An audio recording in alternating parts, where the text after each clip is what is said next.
welcome back to Mindful Endeavors. I am your host, New Age Alchemist. And before we begin, as always, we have a disclaimer that we're not mental health professionals. Any topic that we cover around mental health, we're just talking about it from a nuanced perspective. And we encourage those people that need help to seek it. And as always, we also encourage the conversations around mental health to continue in the mainstream as much as possible.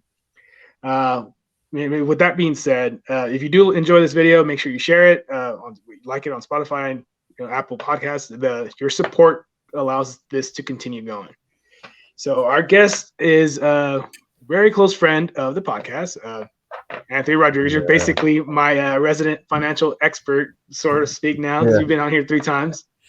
3 times, yeah. Yeah, so really quick, for those people that are just tuning into this episode, haven't seen any of the prior ones with you on it, quickly, introduce yourself.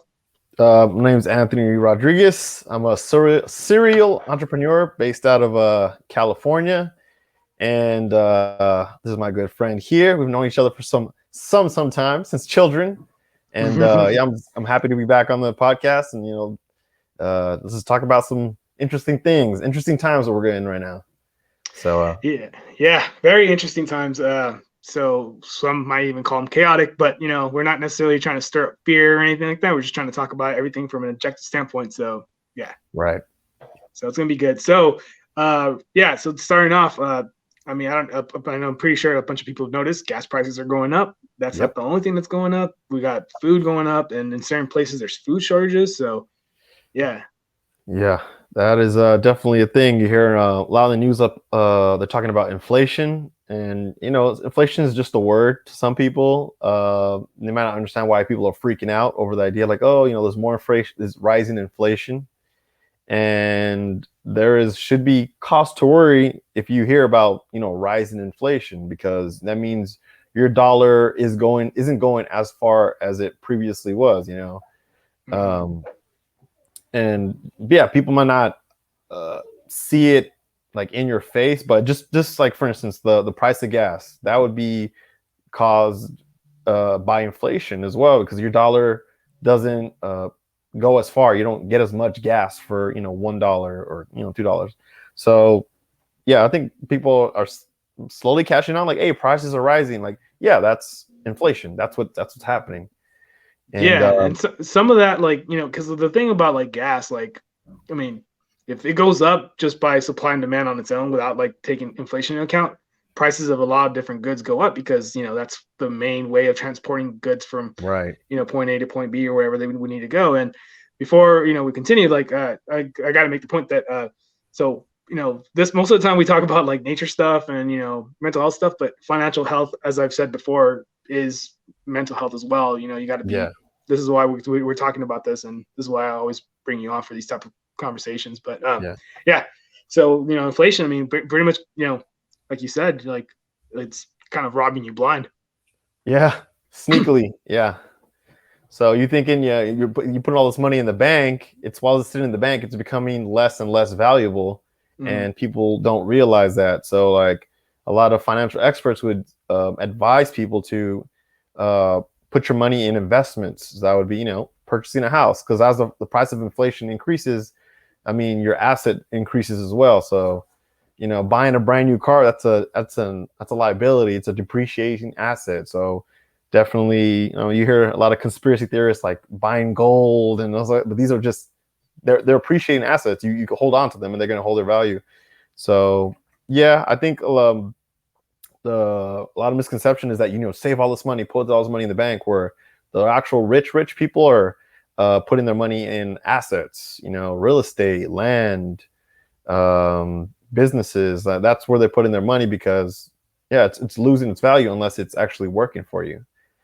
So I've heard that a lot, and something that I didn't get into until very late. You're slowly guiding me into that.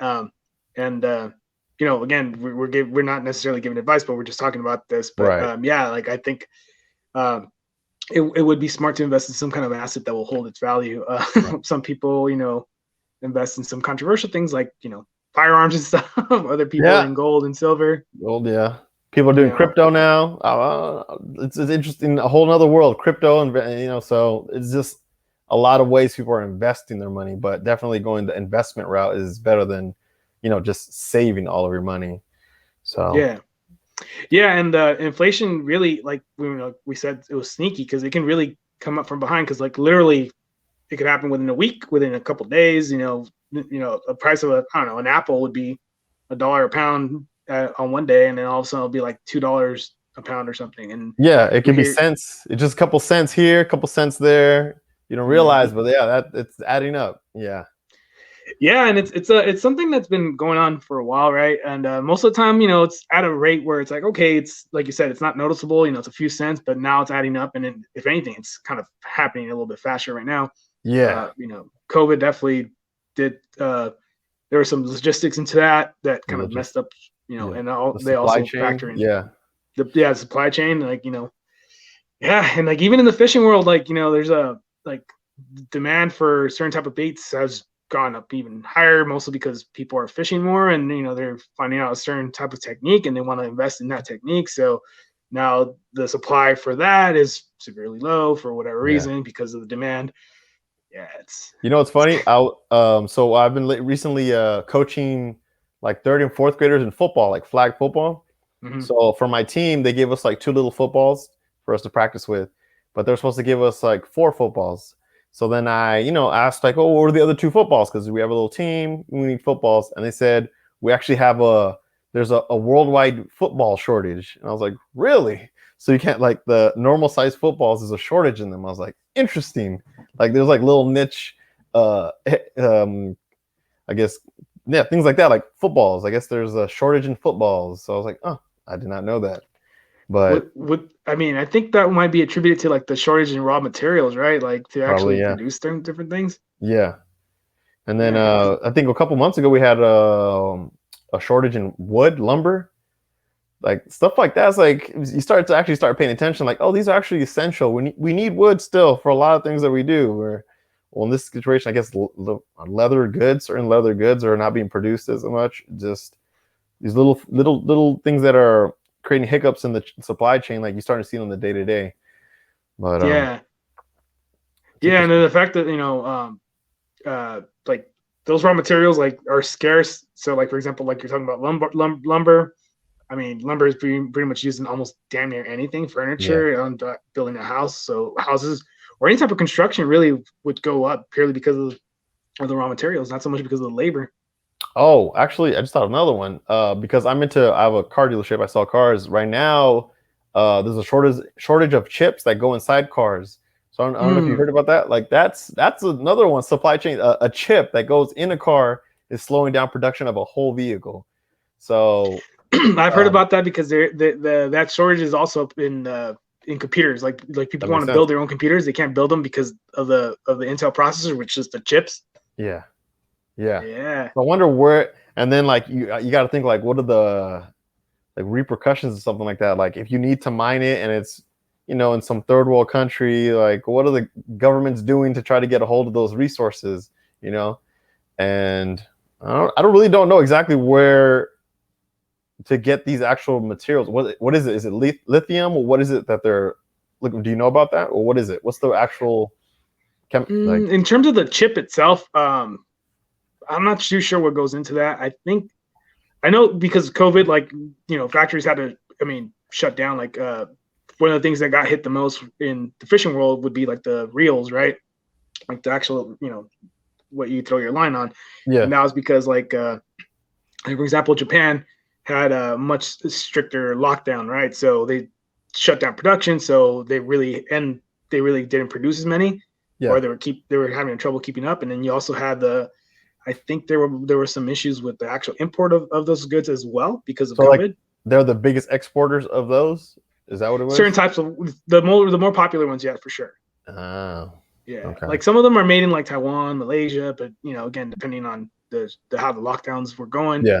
But that's for the actual product. As far as for like chips, I know there has to be some kind of like conductor associated with it. So if I'm not mistaken, if they're using copper. That's also gone up, and there's a shortage of copper as well. Coin shortages, right? You always see that. You go in the banks and stuff like that. We have a coin shortage. I was like, what? Who's hoarding coins? But hey, well, you know what happened with that? So apparently, with that was that U.S. Mint. I think I forgot where, not the one in Fort Worth, the other one, but somebody had COVID, right? And they shut down, and that was the one that basically that produced the coins. But we can't really get into why we're still having a coin shortage now. But Yeah, I don't know, it's kind of sketchy. But yeah. So like I think so I know for batteries, we have to kind of like lithium batteries. There's the lithium, there's the cobalt. Those things come from different parts of the world and not so much produced here, right? I know down in Mexico there was a lithium vein that was just discovered not too long ago. So I'm curious to see what's going to go on with that, because now they're claiming that might be the largest one. The largest one. That's a big deal. Mm-hmm. Yeah, especially where the basically computer chips are the future right now. That's what it's looking like. Whoever has those resources is definitely going to become very wealthy. And then the countries that are strictly getting their money from oil, they might the money might go a little bit away from them. But right now we're definitely still dependent on that oil. So yeah, it's gonna be interesting because like there's a lot of things that are that could be electric right now, but they wouldn't promote. I mean, they wouldn't perform as well as like gas. Yeah. It's purely because I think the storage capabilities of it. Like you have certain electric cars that electric trucks that are starting to come out right now. Yeah. And like some of them, like they're cleaner, they have pretty decent horsepower, but the problem is the drive probably will not be as long. Right. So there is. Have you heard there was some article I was reading about how like they were trying to find a way to use nuclear waste as like an energy source. So they said like if they could there's one company talking about they could make a battery from nuclear waste that would last 10,000 years. But I was like, would you want to run a car running on nuclear waste? Would that be interesting to you? So I don't know if it's so I've heard of conductors that could be produced using pulling carbon from the air. Right, I heard that. Yeah. So yeah, that's what I think that's what's called graphene. Yeah. So graphene right now, I think will probably be for sure in terms of like my prediction, like trying to predict something that I think that would be like the future, and something definitely I want to look into investing in. However I can, like I know there's some graphene companies out there. They're startups that are looking for investments, I think, and I don't know, that could be something solid.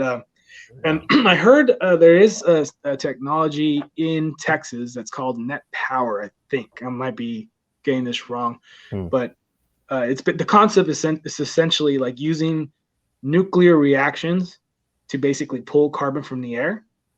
So they're basically giant carbon filters that that pull carbon from the air using powered by nuclear power. Yeah, like to start out as a catalyst, but then with the actual conversion of the power from the carbon, it'll basically the entire building powers itself while still being able to produce and export some energy. So I've heard some concepts like that. Yeah. Hey, you know what I've been thinking of recently? Like, because September 11th is coming up, right?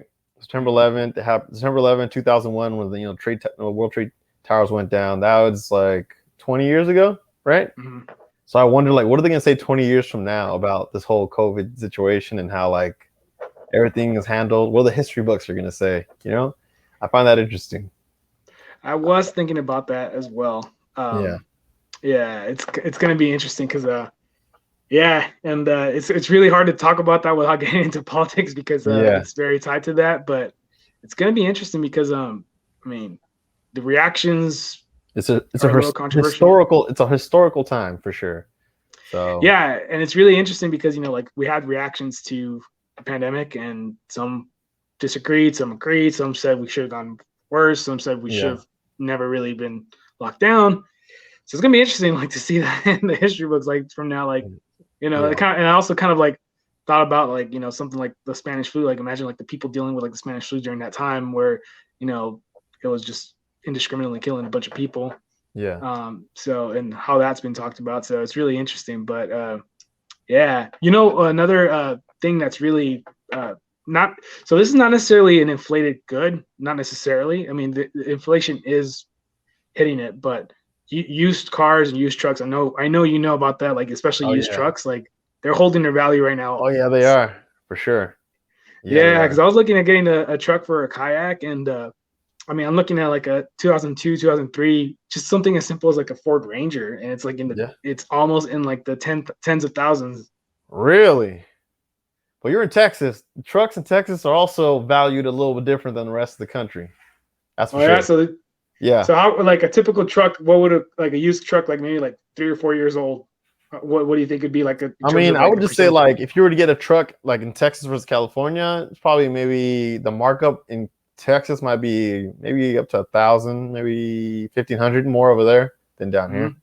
Yeah, so like there's actually some I know some dealers where that's like that's their hustle. They take trucks from here, drive them down to Texas, and they sell them. And like that's their whole thing because they're there's Oh valued more out there, you know. yeah, because they're being used a lot Especially more. like Fords, and like Ford, GM, you get those kind of trucks here, and then you take them down there and you sell them for a good profit.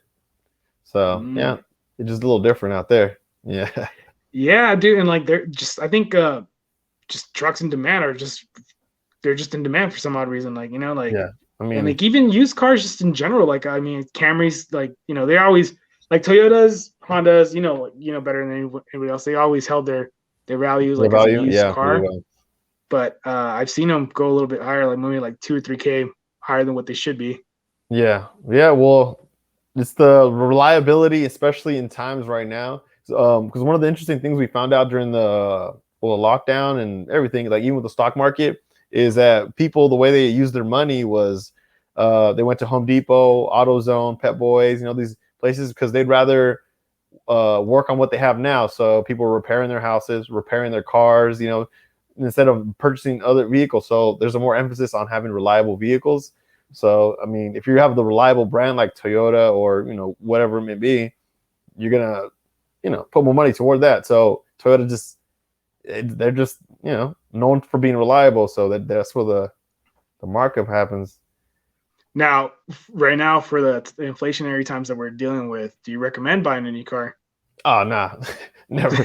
Like even like I just start I'm getting into renting cars and I was doing my research and most cars they have the most depreciation within the first 3 years. So me personally, I wouldn't even buy a car unless it's at least 3 years old. So we're in 2021. I'd buy a 2018 car. Like that's as new as I'd go. So Mm. yeah, but I mean, once again, there's a shortage in like chips, so the older cars are still a little bit higher, but hopefully it's momentarily until things level out. But That's yeah, crazy that a chip is gonna, a chip, keep an entire car from a whole running. car with wheels and windows and everything. It's the chip inside of it. Yeah, And that kind of brings me to a point where it's like, I think we're letting technology dictate a lot of what we do and how we do things. yeah, I think there is a happy medium in terms of technology versus analog, or digital versus analog, and mechanical yeah. versus automated. Like the fact that I had to take in my car for a software update to the Oh yeah, dealer. yeah.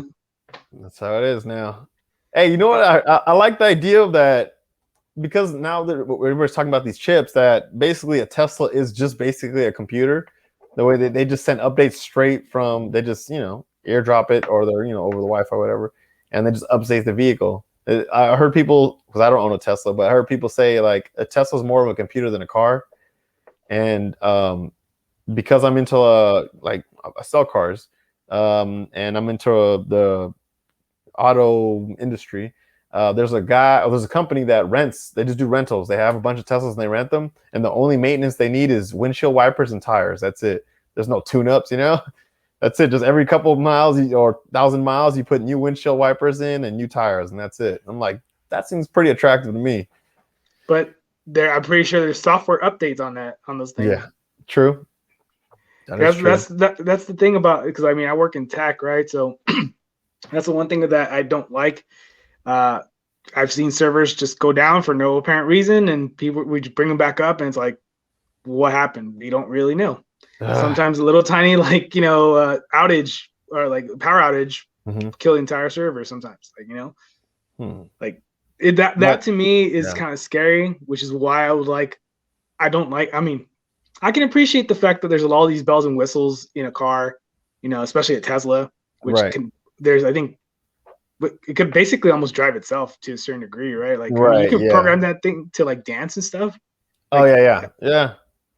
But that's yeah, true that's what though. Elon Musk said, right? Like, you can program the car to dance. Yeah. No, but that's a good point though. Like if something happens with the servers, like what happens to the car if you're in a moving car and servers goes out? What happens to your car? So I'm sure they have certain kind of like a safety, like automatic thing that kick in or something like that. But still, that's definitely one of the issues. It's not like a phone. Like if a server goes down and your phone stops working, like okay, no big deal.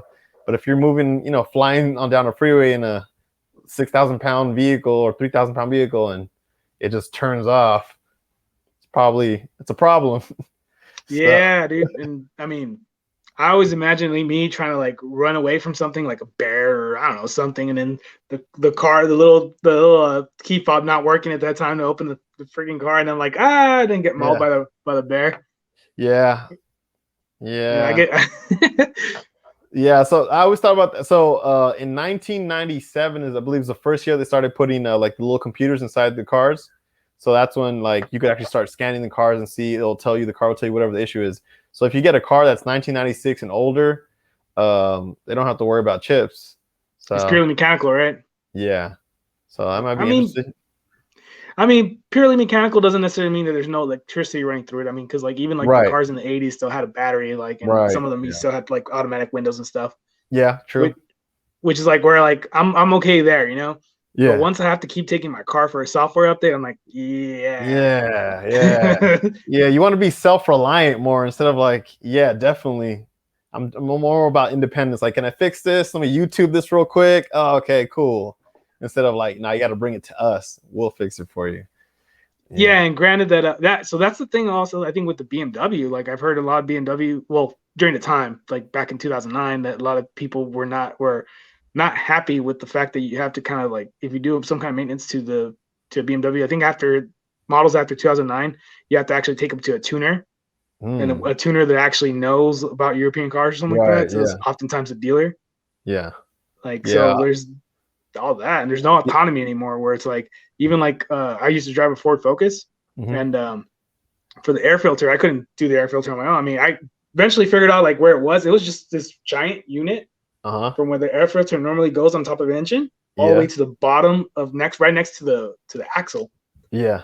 and it's a whole entire unit, right? And Ford claimed that it's the air filter is good for like 100,000 miles, but me and my mechanic, we both opened it at 30,000 Yeah. just because I was like, wait, why do I like?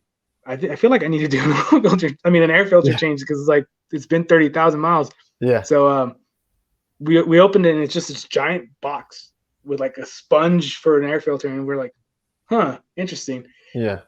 All full of leaves and a bunch of stuff that I'm Yeah. pretty sure like the tire kicked up, and it's like, what the hell? And then we call the Ford dealership. It's like, no, it's good for 100,000 miles. I'm like, what? Hey, What? that's good for you. You know what happened to me one time? I Mm. was driving my car and I kept having this bad smell. So I put air fresheners in the car because I don't know, I just had this really bad smell. And then I finally called my mechanic like, "Hey man, I got this really bad smell." He goes, "I was like, what do you think? How is something wrong with my engine?" He goes, "I would check the air filter." And this was I was driving a Camry, and I was like, "Okay, well, how do I access the air filter?" He goes, "It has like two of them." He goes, "There's one inside your glove box. You have to pull the glove box down and check in the back." Oh man. So I opened it. I opened the glove box. I like pulled this little switch down. I looked into there. It was a dead rat in there. It crawled into my air filter and died. And I was like, oh my God. I had to get in there, pull it out. It was all dead. Who knows how long it'd been in there? I was like, why does this happen? Apparently, when it gets cold, sometimes rats will climb up into the car and just for warmth, and it couldn't get out. It But happens a lot out here in the country too. bro, that sucks. Yeah, Yeah. dude. And so when I did finally replace that air filter for my Focus, like it cost like $600 and you can only For replace it. Yeah. for air filter? But I mean, granted, it supposedly lasts you like 100,000 miles, which is Yeah. dumb. I don't think it did. Like, honestly, because the minute I switched it, dude, oh my God, like the performance was dramatically improved, almost like it was brand new. Huh. Yeah. So Yeah, so right now the car I'm driving is just, your conventional air filter. So I have to change that, every 1,200 miles or 12,000 miles or whatever. Every, not every 12,000, every 6,000. Yeah. That's when I change it because I drive it a lot. Yeah. So, but yeah, like, it's those type of things that we kind of have to research whenever we're trying to like, Yeah. you use our struggling dollars already. Yeah. Like, Definitely. like a new truck might seem kind of cool, Yeah. but the maintenance behind that. Maintenance. Yeah. Yeah, definitely. That's why I don't know. I'm a diehard fan of Toyota. Like since day one, I was like, all right, I'll just tell you a quick story. I have a 1997 Toyota Tacoma that I've had since, I don't know, forever. Like I'm the second owner. So no, I've had it since 2005, but like it's basically a what's 2000 1997. It's like 24 years old, right? 24-year-old truck. Never had issues with it. Like it's been crashed like 3 times. It just keeps on going. So like it just set a bar for like, hey, you need to be as reliable as this truck, which just never dies. So, and it's a stick. So say the starter goes out, I could just pop the clutch in and just send it on its way. Like it's an unstoppable vehicle. It'll take me from A to B every day. Like so, and then yeah, so Toyota's like I'm loving Toyotas. I even took them to a mechanic. I guess having an issue. The mechanic's like, just fix it and just keep driving it. Don't sell it. And I was like, all right, man. Like the paint's all peeling off and like so like bumps and scrapes. Like nope, just keep it. So Toyota. Yeah, my dad won't sell me his 2001 4Runner. That thing's still kicking and thriving. Ooh, I want a 4Runner. Oh, you posted some 4Runners on your IG. I'm like, oh man, I want me a 4Runner. That's like the one I want so bad. But dude, they're not even like the ones now. I feel like they're not built. I mean, they're still reliable and they work as well. But like in terms of for like what Toyota is, like Yeah, the ones from like currently now versus like the ones that like from like 2003 or 2002 and below. Like I mean, yeah, dude, there's like different generations. Like they're like 5th gen, 6th gen, blah blah blah. Yeah, I was doing some research and like they were telling me like, oh, if you were to get a newer one, get a 2013 is a good version, and then jump to 2016. That's when they did some good ones. I'm like, what happened to 14 and 15? So like they're saying like certain models were giving like they give a consumer reviews or like this one kept giving me issues. I was like, oh, that sucks. Like the quality of the vehicles are not consistent. So yeah, I know for a while, like I think the ones from 2004 to 2009 were like giving some issues. So it's like, yeah. So like, I mean, dude, like my dad, like if he really wanted to, he could sell that 4Runner, even though it has like 230,000 miles. Like he can sell that one for easily 8K. Oh Somebody will yeah, buy it. isn't that weird? It's funny. It's funny because people were like, that old thing. Like, yeah, that old thing is worth a good amount of money still. Yeah, it's ridiculous. Oh yeah, dude. That's the way it is. Oh yeah, especially because like when I go to like back home and I drive it to Orange County from LA to Orange County, like that thing is a workhorse, dude. It's like it's workhorse. I mean, exactly, dude. Like there's the only things obviously that you need to like worry about is because wear and tear, but that's normal for any car. Right. Yeah. I remember so that kind of what happened. I remember a mechanic telling me like when it comes to Toyotas, that's the only one he'd recommend. Like, say your engine blows up, just throw another engine in there and let it keep going. I'm like, oh, okay. Everything else is like, nah. Anything else that just died, just scrap it. So I was like, okay. Yeah. I was told Toyota and Honda. Yeah, Honda too. Yeah. Yeah. Those cars. But dude, but that's the thing though, like, if you want to make sometimes like smart financial decisions, you gotta stay on top of things like, maintenance on a car, for example. Talking about like mental health. You know how mentally healthy you'll feel knowing your car is gonna turn on every day at all times, gonna take you from A to B. You don't have to stress about, crazy repairs or $600 air filters. Like, nah, like that's a peace of mind right there. Investing in a good, reliable vehicle for sure. Yeah, because exactly, your peace of mind. Because like I see people that are like, oh, I crashed my car and I only had, what is it, liability insurance. So now like they need to like save up to get another car, but it makes it harder to save up now that you have to Uber everywhere. Yeah, true. Yeah. So you're basically, and then with the gas prices now too, like you're basically paying a premium on top of a premium. Right. Yeah. So I mean, sometimes it's something as simple as like, oh, well, I'm gonna save $100 on my insurance, bill for whatever reason because I need those $100 for whatever reason. Yeah. And obviously, everybody's situation is different, but sometimes like what I've seen, some people like they I know they can pay the extra $100, Yeah. but they think that it's cheaper Yeah. reliability. Yeah. And then they end up like an accident happens that sometimes it's out of their control. Sometimes it's a mistake for whatever reason. The car gets totaled. Yeah. And you get nothing back in return. And then Right. now you're super stressed because now you like Yeah. it's dude, like you feel helpless when you don't have a car. Yeah, I know. I have a friend. I don't either. He's the most luckiest or the most unluckiest guy ever, but I swear every year he has 2 car accidents and he's never at fault. I like for the past, I think 5 years, he's averaging to 1 to 2 car accidents a year. Never his fault. Like he's like, oh, I got this brand new car.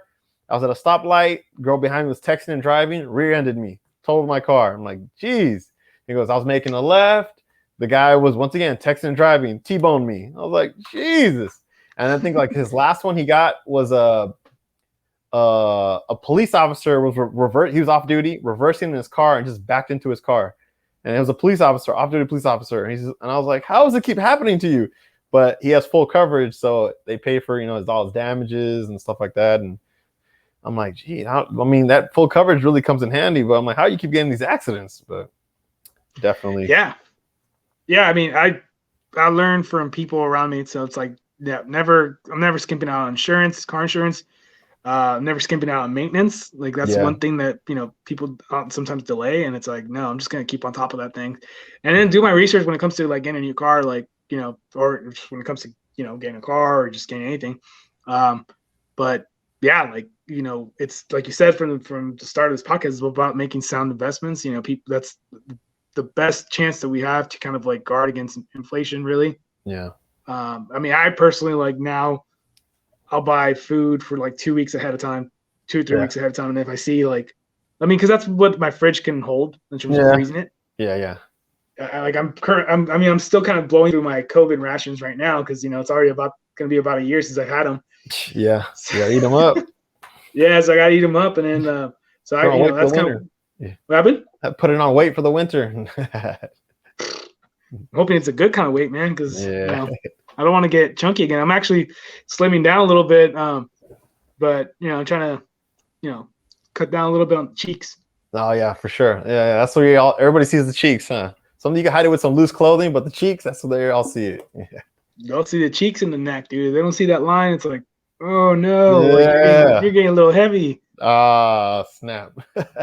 Yeah, but yeah, like something as simple as like buying. I mean, that's something that's kind of difficult, like for some people to buy ahead of time food. But if you can, I would do that for sure. Like Yeah, for sure. Yeah, but anything else that you want to kind of like talk about when it comes to like trying to safeguard or anything that you want to talk about regarding like financial like health? Yeah, so because I really got into, since the whole pandemic hit, I've been really focusing on business and financial literacy and stuff like that. One of the things that I've learned is a lot of these very successful people have, like we were talking about cars, like they don't even have cars under the name, they have it under their business name. And so one of the things I'm finding now is that you should have a business, even if it's a side hustle, make it legitimate, and then start putting your assets or whatever you want to do underneath your business, so that that doesn't reflect negatively on you. So say you had a car payment, and that's going to be a debt to you. Whatever, if you buy a $20,000 car, that's $20,000 debt that you're in, unless you put that underneath your business, and that's just an operating cost. So what I'm learning now is a lot of these people who have a lot of money, they're putting their cars underneath their business, their homes, their mortgages are under their business, they eat out under their business, like under business, everything is a business expense or a business write-off, and like that's the smartest way to do it. So I think a lot of people should really, I mean, even if it's a small side hustle, whatever you want to do, they said having one stream of income is too close to having no streams of income. So I always, promote, and I hope that people look into other streams of income, whether that be, a little, I don't know, even a lemonade stand, whatever you want to do on the side, car rentals, Turo. If you have a second car that you're not using, rent it out. I mean, if you own a house and there's a room you're not using, you could Airbnb that room. Like other streams of income. Oh, definitely always want to promote other streams of income because one stream of income is too close to having zero streams of income.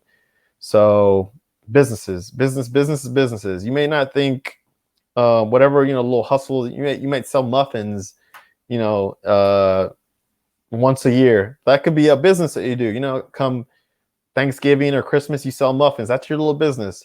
But that business can grow into an entity that you can actually put assets underneath, or like homes and stuff like that. Like I've seen people who started businesses just for the sake of starting a business, just to have another name.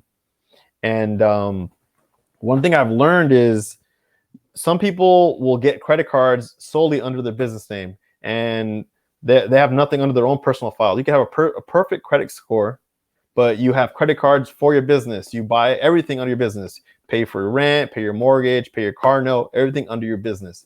And the thing about a business is, unlike a personal, say a bank is willing to loan you $50,000 to go get a car. If you're a business and you have on-time payments of things that you would have bought anyways, like gas, you having a gas card for your business, things like that you would have paid for anyways. Banks, once they see you having a consistent, payment, you're trustworthy, they could loan you anywhere from $100,000, $200,000, $300,000. I've seen people get up to $500,000 lines of credit for their businesses. And I mean, you use your imagination. What can you do with $500,000 of free money? Sure, you got to pay it back, but maybe you buy a house. Maybe you buy. I don't know. If you start looking into it, if you put yourself in a position to have a good credit score, you could turn around and use that as your business profile. And then straight off the bat, banks will be willing to give you money. Because a lot of the memes I kept seeing is like people complaining like, oh, banks will give you loans for school, right? Put you in debt, but they won't give you money to start a business. Like, that's incorrect. Banks will give you money for businesses if you look trustworthy. If you're hitting certain points that make you a trustworthy candidate to have money. So I just think that a lot of people don't know about this because, I mean, because banks make money off of you using their money incorrectly, and then you pay on interest. They want you to pay interest. So if everybody knew how to use banks' money correctly, banks wouldn't be making as much money. So that probably wouldn't exist. Yeah. Yeah. It's like, no, we need you to miss a couple payments, buy something you can't afford, have to pay interest. Like, if you really knew what you're doing, there's some credit cards that give you cash back.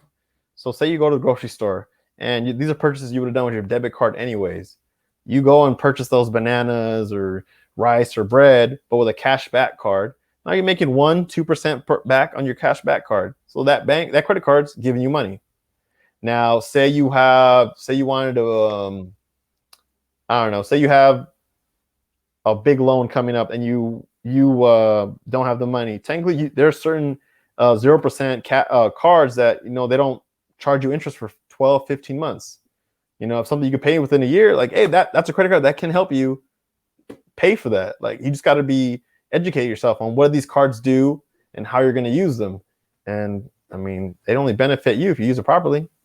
So that's what I learned. Yeah, and I was actually one of the ones that posted that meme that you're talking about. Yeah, one that's like, I think I was like, that's why I kind of like chuckled right now when you said that one, because it's like, I mean, because the point with that though is that like you said, like you could get money at 18. I think I got my first credit card at 19. Nice. You still have it? Huh? You still have it? Yeah, you still have it. Oh, good. Oh yeah. Well, one thing I want to tell someone: whatever your first credit card is, never, ever, ever, ever close that credit card, because the age of your credit is one of the factors on having good credit. So if you had one since you're 18, never close that thing off, because the older it gets, the better it looks on your credit profile. So. Yeah, that's the only one that I haven't gotten rid of. I've gotten rid of a few other ones, and some got closed because I don't use them. Yeah, then you can't really avoid that. Yeah. But yeah, like the thing is that with the point that I was trying to make with that meme, it's like, it's just a little funny because like you don't have to, other than just going to school, Right. You don't have to present anything else to make you seem trustworthy to getting a Right. loan for school, right? Yeah. Like you can be in something that doesn't make any money, like, Right. or generally speaking, right? There's some majors that you're not going to make a lot of money. Yeah. Yeah. So and they'll still loan you the money. That's where it's kind of it goes a little bit, it's a little sketchy and Yeah. because like you said, I mean, banks have to make money, so they need to basically kind of lock a certain amount of people into long-term debt. It doesn't necessarily mean Right. that you could you'll stay there forever. I mean, it's just about how Right. you play it, right? Because I mean, you like you said, you do need some long-term debt to boost your credit score as well. Yeah. And I'm not really an expert on how credit works, but I know that is a factor. Mm-hmm. So yeah, so really it just comes down to, and we've talked about it last time when we were talking about like different what is it, barriers of entry when it comes to starting your business and getting financially healthy. And we talked about like instant gratification, I think. Yeah. I'm pretty sure we did talk. That was one of Yeah. the That was one of the barriers talking because points. Yeah, for sure. yeah, because it's like you like when you talk about like your example of like buying food with a cashback card. You Yeah. buy food with a cashback card and you think, oh, I have all this extra money, so you might want to you feel like you're instantly gratified Yeah. and then you spend it on I don't know drinks, dinner, or someone else. But it's like Yeah. maybe Yeah. just pay off, Yeah. what you just spent. Yeah. You got to be financially, responsible. Yeah. And that's the trap with a lot of different things, like the instant gratification. I mean, it could lead to a lot of problems down the road. Yeah. So For sure. you Yeah. you But I just mean, gotta be responsible. Gotta helpful. grind and to your point, try to do your best you can to get a side hustle. Like some people are buying Pokemon cards and later on selling them because right now they're appreciating pretty heavily. Yeah.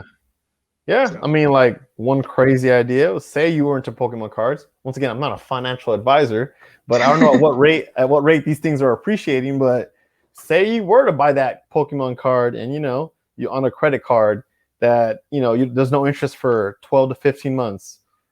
A year from now, is it going to be worth way more than you buy it and then you sell it 10 or months or whatever before the actual interest kicks in? You made a profit.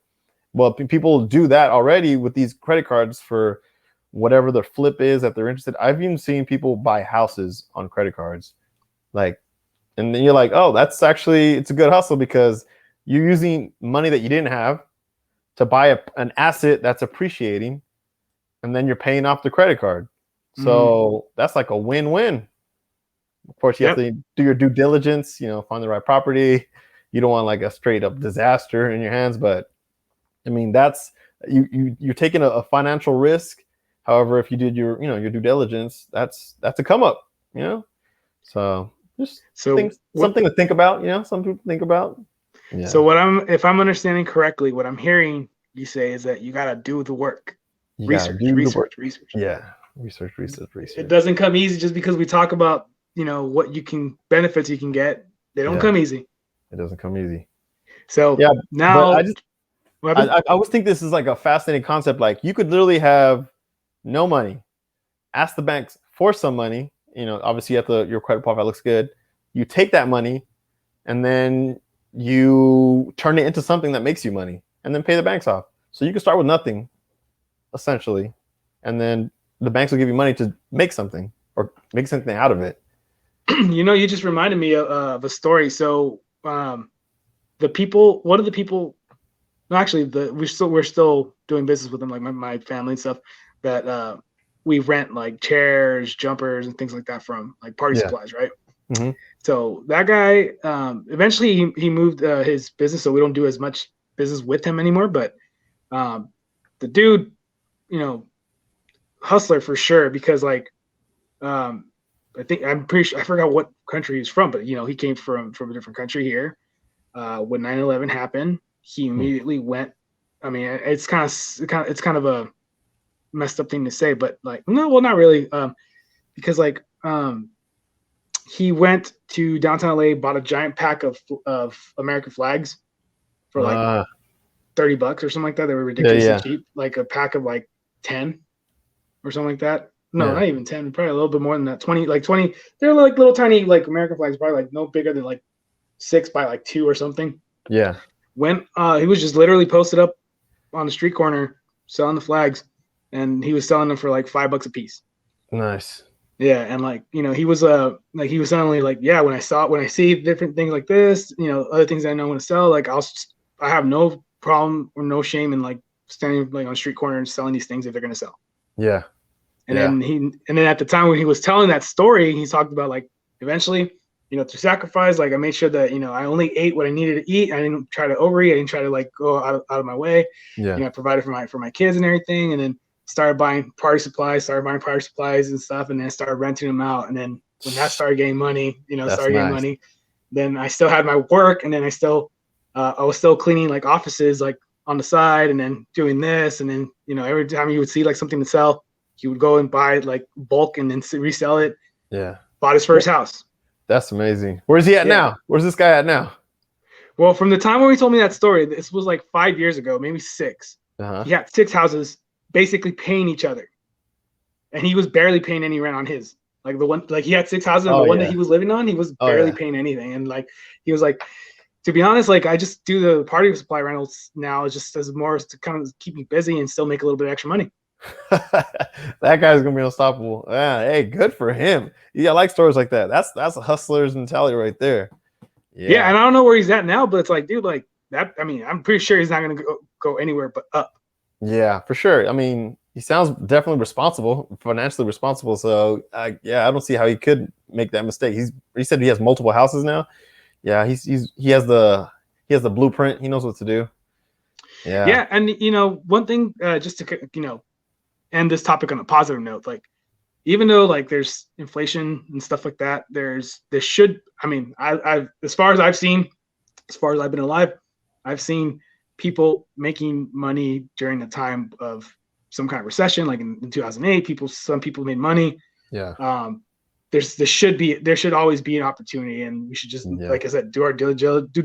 Like you said, do the due diligence. Do put in the work, and just research.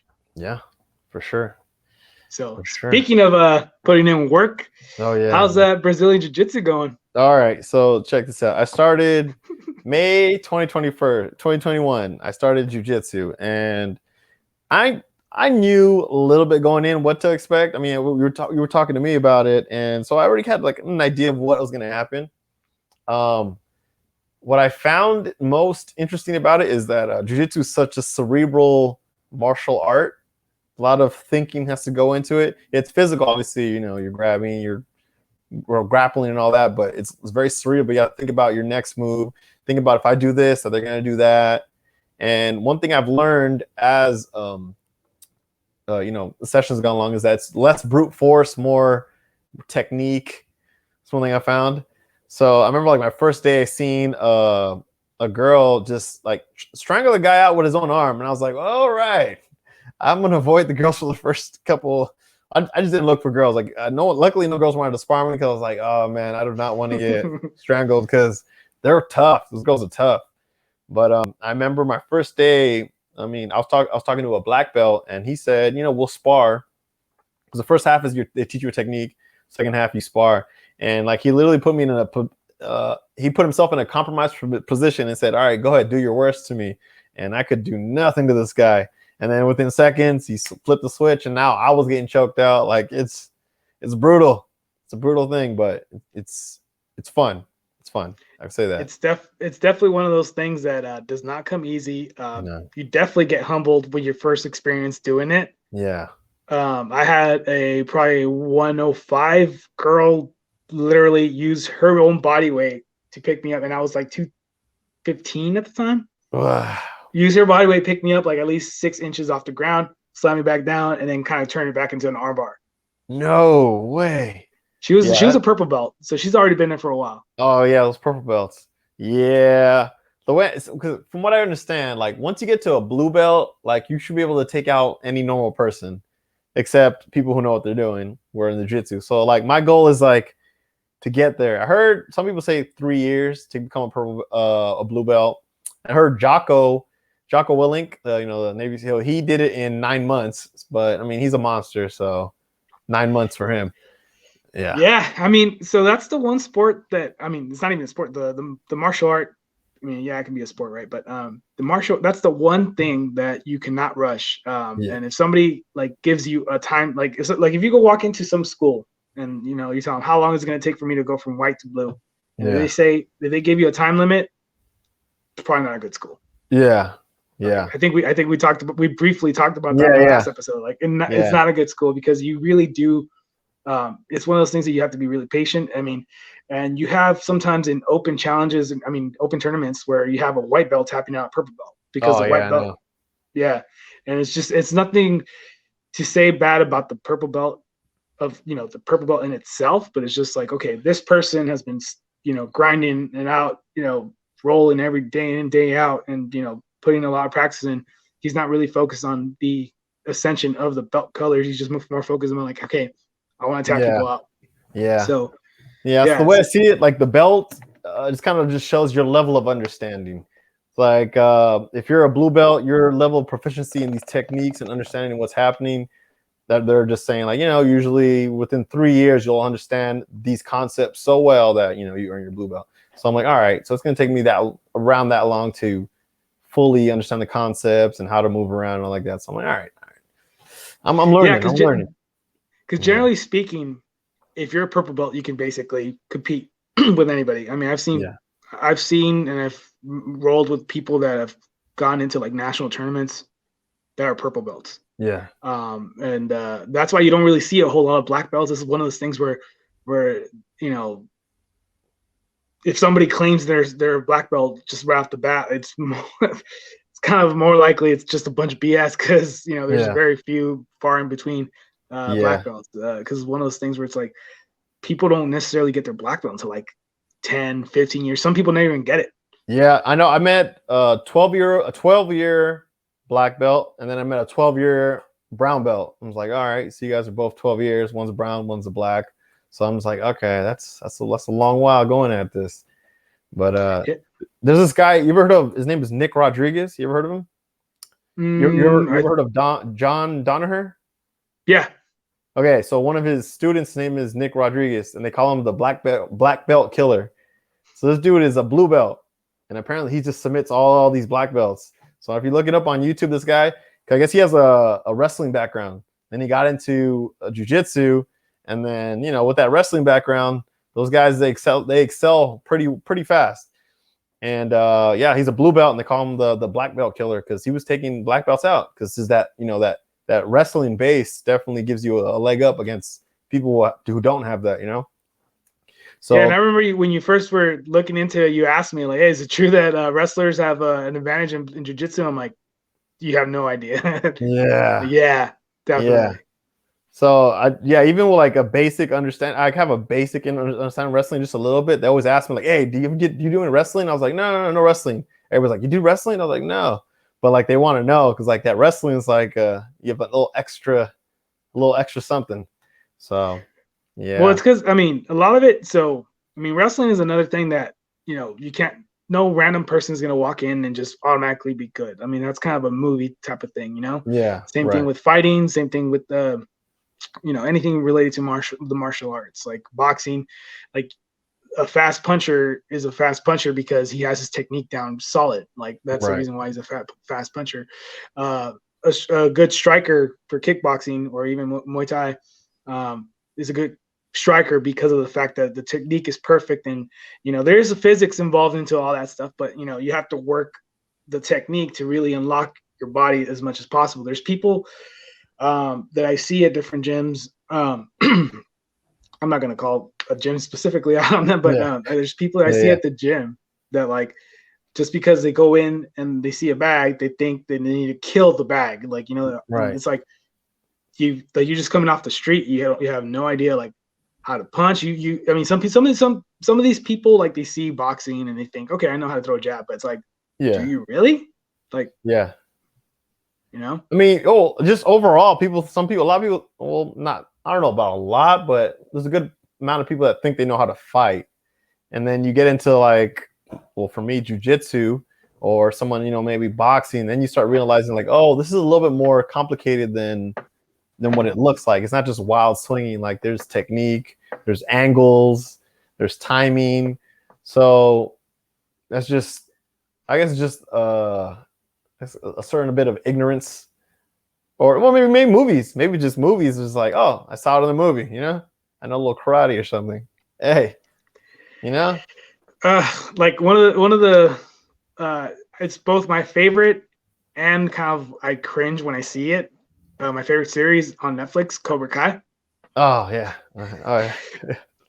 I mean, it's my favorite thing to watch. I mean, so far, I think the fourth season is going to come out next year. But Yeah, you know, I enjoy watching the heck out of it, especially because I only watched the first Karate Kid. I never watched 2 and 3, but just because it continued off that, right? So it was amazing, and they tied a lot of humor in it. So it's a really good production. But then I see when the fight scenes, I'm like, every time I see like fight scenes in Hollywood, I'm just like, yeah. You know what? The one that got me. This is an older movie. You know, was it Crouching Tiger, Sleeping Dragon, or something like that? Where dudes are just like they're jumping off of trees and flying and stuff like that. I always thought to myself, like, if you're just gonna go with these fake fighting, just have them walking off walls, whatever you want to do. Like, because to me, I'm like, all right, we're going straight silly because a lot of these fighting movies.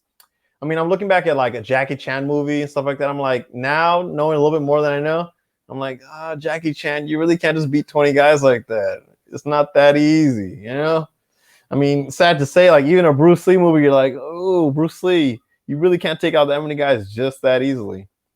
So yeah, like you really think that, like you really think they're gonna be waiting their turn to hit you? Yeah, like, right. First this guy, then this guy. You never seen someone get jumped before? It's pretty. Hey, dude, I've gotten jumped before. Yeah, it's not fun. No one takes their turn. Like, no. So hell no, especially in a street fight. Like, you know, like it's like, yeah, no. Yeah, but you know what? I do like John Wick though. John Wick, like he tried to they kind of put some kind of realistic elements into it, like a one-on-one fight, sort of. I mean, he uses guns throughout his fights, but I think John Wick kind of goes toward it. Yeah. I mean, I know that one in particular because I follow the people from where he trains. Yeah. So, yeah, like he trains a lot with firearms. So he like when you see him, like even though they're they might be shooting blanks in the movies, he like you could tell that he knows how to handle a firearm. Yeah. Whereas like a lot of times, like you can tell just by technique, like whether it's fighting or firearms in the movies, you can tell it's like, okay, yeah, that's not the right way. Oh, like no, Fast and the Furious. Yeah. Fast and the Furious. Like at this point, just say it's like a cartoon or something, because it's funny. I've seen it's a superhero. Yeah, you got cars with rockets. They're going to space. Like the last one I saw, I was like, all right, I know what this is, so I'm not going to complain for what it is. And it's just comical, you know. People falling off of like buildings, so they catch them with a car underneath. It's like, all right, okay, but yeah. How is it that they're gonna catch you in a car and you're not gonna have a single broken bone in your body? Yeah, right. You're just gonna bounce off the car, then you jump in the seat, put your seatbelt on. All right, let's go. Like, no, or yeah, it's funny, but I mean, it makes a lot of money, so I guess they're just gonna keep doing what they're doing. Yeah, and we keep falling into the trap of instant gratification. Yeah. Because like when you look at even like people that eventually get proficient on a bag, they automatically assume that they can be ready. They're ready for sparring, and it's not in the sense of like where it's like, oh, I kind of want to try. It's like more like, oh, I'm definitely ready to spar. It's like, no, you're getting a little bit of arrogance, but it's because like I think it's because of the instant gratification thing. It's like, oh, well, I'm good to go. Like, what's the next step? And it's not bad to be ambitious, right? It's not a bad thing. Actually, no, I saw something right now. How did you feel? Because you had one fight, right? One amateur fight, right? How did you feel when you were in the moment in there? So I was scared during the week beforehand. I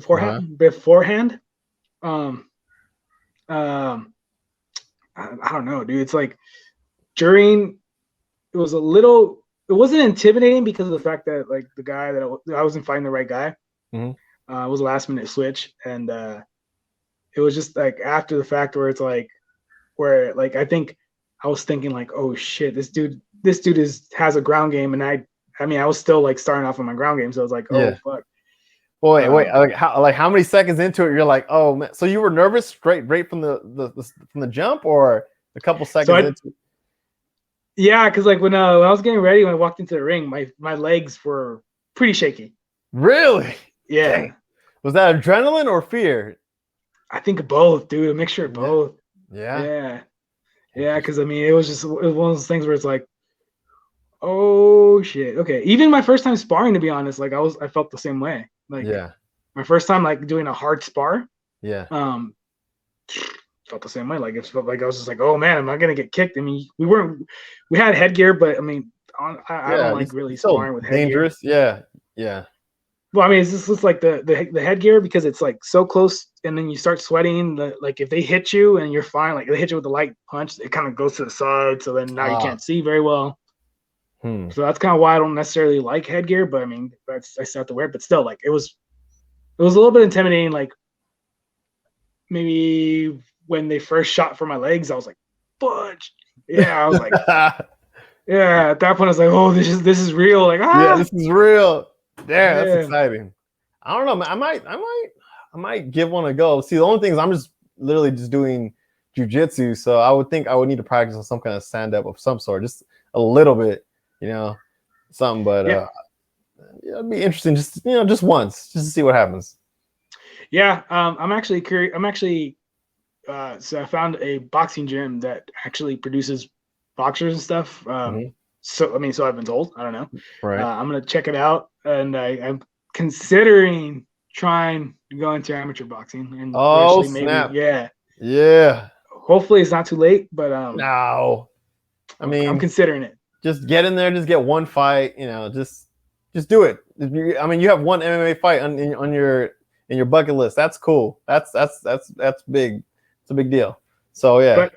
But dude, like the other day, I went playing soccer with 19-year-olds, dude, and my whole body was aching for 2 days, man. It's like Yeah, but I mean, when was previous to that? When was the last time you did soccer? a week before that. Oh, okay. I mean, But before that, it's been 3 years. okay. Well, there you go. So Yeah, you gotta get it becomes your new rhythm. Then your body just jumps back into it. I mean, you're young. You still got you got some years left to do yeah, some dude. real athletic stuff. I don't know if you can see the little bump under my eye. Yeah. You don't see it on this side, Mm-hmm. but you can see it on this side. Yeah. That's where I was cut open. You got cut from the fight? Oh, I think it might snap. have been the glove. No. Like I don't know, like because I did feel like somebody like I did feel like the hit there, but Yeah. I think it might have been the actual like the inseam of the glove Oh, I itself. just But cut you coming across? yeah, but I remember the hit was a lot harder than it wasn't like a little skim. It was like an actual like flush hit. Yeah, and then just Um, split open. yeah, but it's really weird that it left a bump, like of all things. Like Yeah, it's just scar a tissue. weird, Yeah, it's huh? scar tissue. Scar tissue, right? That's what it is. Yeah. Probably, but you can't really see the scar anymore. Like it's Yeah. just a bump. But yeah, I mean it's a lot of work though. Like, and that's where I'm thinking like I want to at least do boxing because it's a little bit more or less of a concentration. I mean, not less Yeah. of a concentration. It's a more of a focus because then Mhm. it's just one thing they have to focus boxing. Right. Whereas like doing like another MMA round, it's like it's a Yeah. like to doing an MMA round would be ground game and Yeah. then Stand a stand up up. game. Yeah. Yeah. So and plus I'm not sure really where I want to go. Right now I'm doing the fishy stuff and I'm doing the podcast, so it's Yeah. That's a lot on your it's plate. That's a lot on your plate. Yeah. Especially yeah. So what were you saying?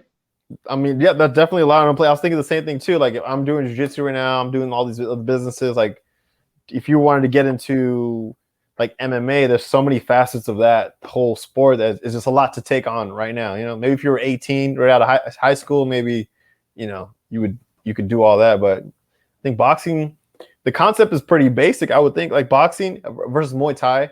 I feel like Muay Thai is, like I said, you're using your legs and your hands. So I feel like to get into that, martial art it's a larger, you know, uh, there's a branch, more branches of information that you need to get into versus boxing. So it's, I don't know, you get the fundamentals down and just jump in the fight, see how it goes. Yeah, it's more Footwork. things to keep in the more the more boxes that you need to check off when it comes Right. to like a cage fight versus just Right. boxing, which I don't know. I mean, I've been sparring me and this other trainer at the gym that I train at, we've been sparring every now and then in boxing, and I feel like pretty smooth. Because I mean, again, since I had to put in all the work for boxing, like I never really actually boxed, right?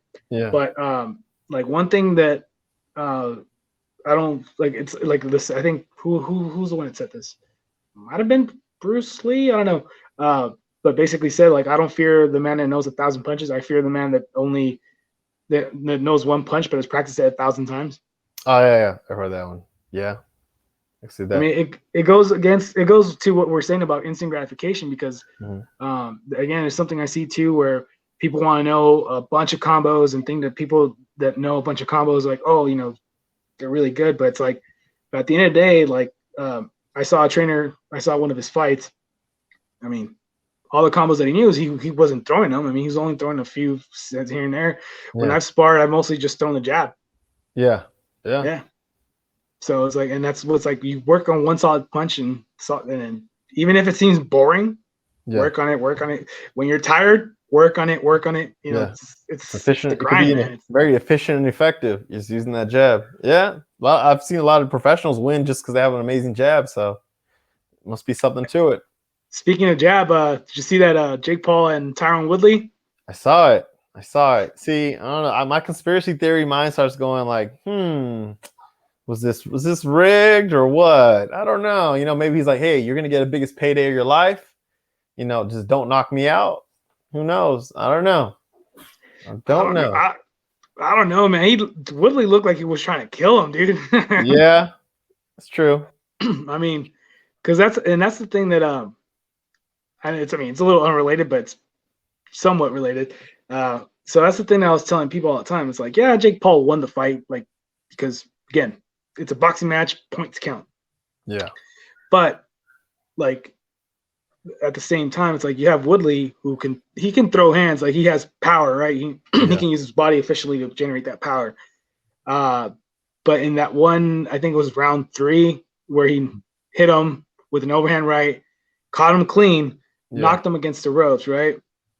And he waited for him to get off the ropes because I think if I'm not mistaken, you're not supposed to hit somebody when they're on the ropes.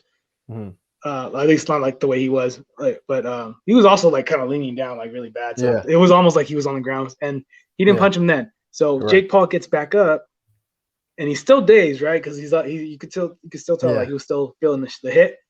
Woodley, instead of going for anything on his left side, whether an uppercut or a hook, he goes for another overhand right. Yeah.